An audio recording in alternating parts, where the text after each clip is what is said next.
Last night, I watched President Biden give the obligatory State of the Union address. And I've watched a lot of these addresses over my lifetime, and this one certainly is one of the worst. It's even possibly the worst, although it's hard to say for sure because I don't really recall that specifically all of the other lousy State of the Union addresses that I've watched over the years. Now, whether or not it was a failure politically, that I'm not really sure, because the main goal of the State of the Union address, as far as Biden is concerned, is to help him in the polls or to help Democrats in the next election. Biden may be using this State of the Union address as some kind of a springboard to officially announce that he will be seeking a second term of office. He's already the oldest president we've ever had, and he will break that record to the extent that he runs again and wins. So I'll leave the political efficacy of this speech to the political pundits. I just want to talk about what he said from a position of economics, from a position of facts, and from a position of the philosophy of government that President Biden is espousing. Because from those perspectives, this was a horrible State of the Union address. As an American, I couldn't stand listening to it. And the only reason I did listen to it was so that I could do this podcast and give everybody my take. First of all, right out of the bat, almost the first words of his actual speech were wrong, because he began the speech by bragging about the fact that America is always moving forward. And it's not. In fact, for the last 100 years, America has been moving steadily backward. I think the real move backwards started in earnest in 1913.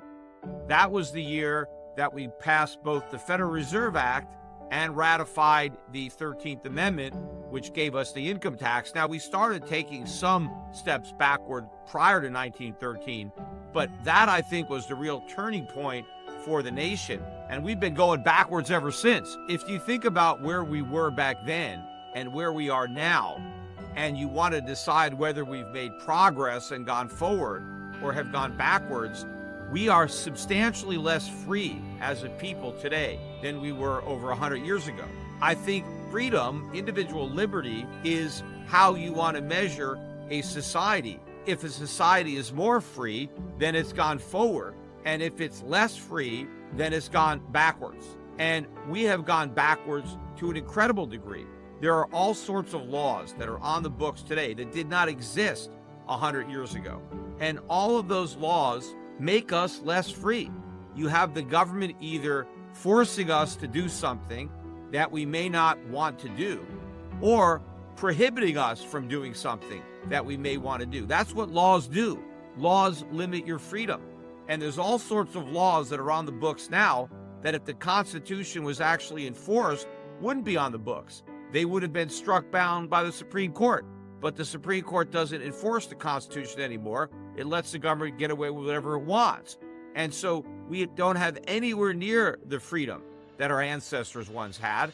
And every time the Biden administration signs a new bill into law, we become even less free than we were before. So until we start repealing all these rules and regulations and shrinking government, we're not going to be moving forward.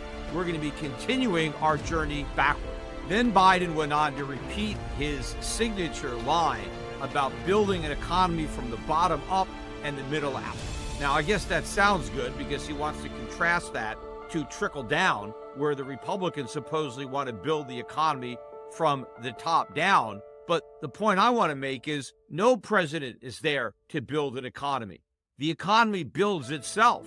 What governments end up doing is tearing down the economy. What Biden needs to do, if he really wants a strong economy, is to get the government out of the way so that the private sector can build it.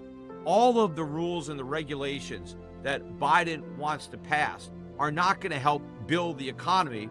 They're going to help tear the economy down. And he wants to pretend that the way you get a strong economy is by the government coming in and just giving money to the middle class or to the poor, and they're going to spend this money and somehow they're going to spend us into prosperity.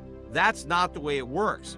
The so-called trickle-down economy is actually more accurate. I just don't like the description of it being trickled down. But the real way an economy grows is through savings and capital investment. That's what increases labor productivity. What grows an economy are entrepreneurs that can combine the factors of production in such a way to make them more productive. They produce the products, provide the services, create the jobs that make everybody's lives better. The middle class didn't create the prosperity that it enjoys.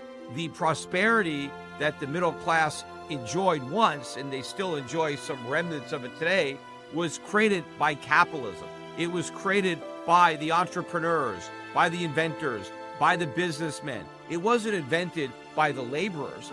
The laborers benefited from the capital provided to them by their employers, and they also benefited by consuming the goods that capital helped produce. The reason American workers became so prosperous, the reason we had a middle class in America, was not because we had people working.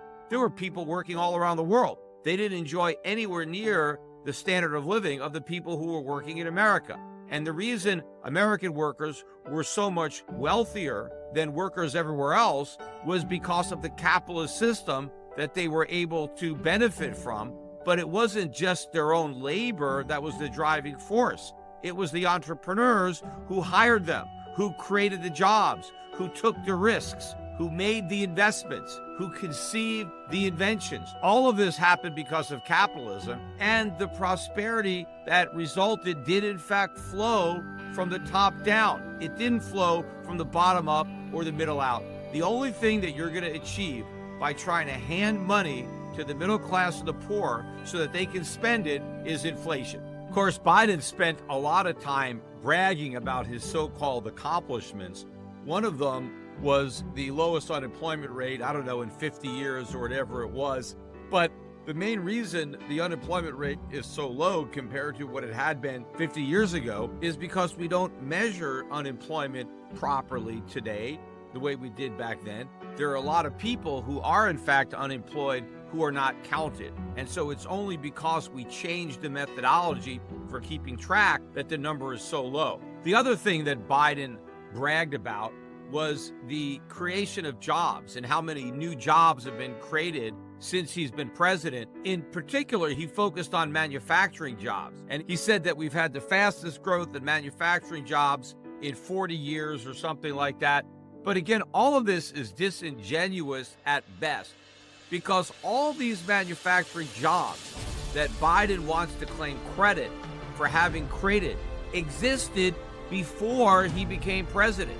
It's just that the manufacturing companies who employed those people temporarily laid them off because of the COVID shutdown. Now Biden becomes president, and these workers who were temporarily laid off are called back to the jobs that they already had. Joe Biden didn't create those jobs. They were there. He's just taking credit for workers going back to jobs that they had before he was president. And as I've been talking about on my podcast, most of the jobs that President Biden is taking credit for having created are part-time jobs. They are low-paying jobs. They are part-time jobs for people who already had full-time jobs, but now, thanks to inflation and the decline in real wages, those full-time jobs are no longer adequate to make ends meet, so they've had to go out and take a second or a third job. Now, that is not an accomplishment. That represents a failure. The fact that Americans can no longer get by on one job and they're forced to moonlight and take on second and third jobs is not something that Biden should be claiming credit for. It's something that he should be embarrassed about, and he should be doing something to address the economic failures of his administration, not falsely take credit for a success that doesn't exist. Then he also bragged about all the small businesses that are apparently starting up under his presidency. I think since he's became president, something like 10.5 million applications for new businesses have been filed. And this is apparently the most in any 2-year period in history.